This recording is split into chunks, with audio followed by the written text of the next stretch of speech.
Hello दोस्तों, आज हम बात करेंगे कुछ प्रमुख वादों की, जैसे रूढ़िवाद, निरंकुशवाद, रूमानीवाद, उदारवाद आदि। तो चलिए शुरू करते हैं। उदारवाद, लिबरलिज्म। लिबरलिज्म लैटिन भाषा के मूल लाइबर पर आधारित है, जिसका अर्थ आजाद है।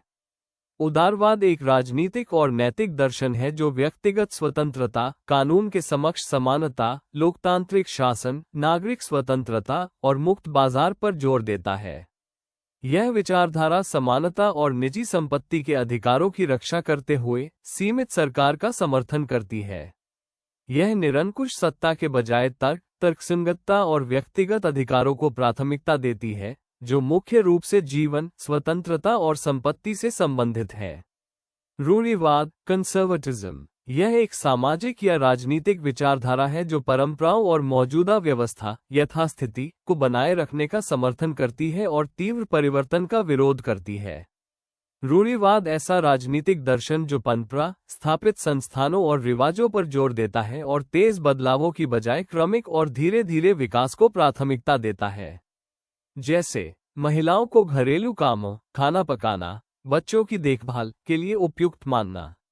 साहित्य, फिल्मों में किताबी कीड़ा पात्र को हमेशा मोटे चश्मे और सामाजिक रूप से अजीब दिखाना। समाज में फैली कुरीतियां भी रूढ़िवाद का ही उदाहरण है। ये सामाजिक प्रगति को धीमा करती है, ये भेदभाव और गलतफहमियों को जन्म देती है।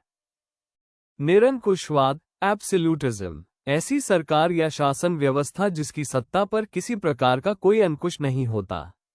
इतिहास में ऐसी राजशाही सरकारों को निरंकुश सरकार कहा जाता है, जो अत्यंत केंद्रीकृत, सैन्य बल पर आधारित और दमनकारी सरकारें होती थीं।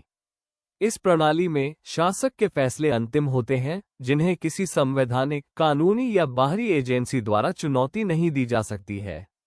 रूमानीवाद, रोमांटिसिज्म। रूमानीवाद एक ऐसा दर्शन है जहां कलाकारों और कवियों ने तर्क वितर्क और विज्ञान के महिमामंडन की आलोचना की और उसकी जगह भावनाओं, अंतर्दृष्टि और रहस्यवादी भावनाओं पर जोर दिया।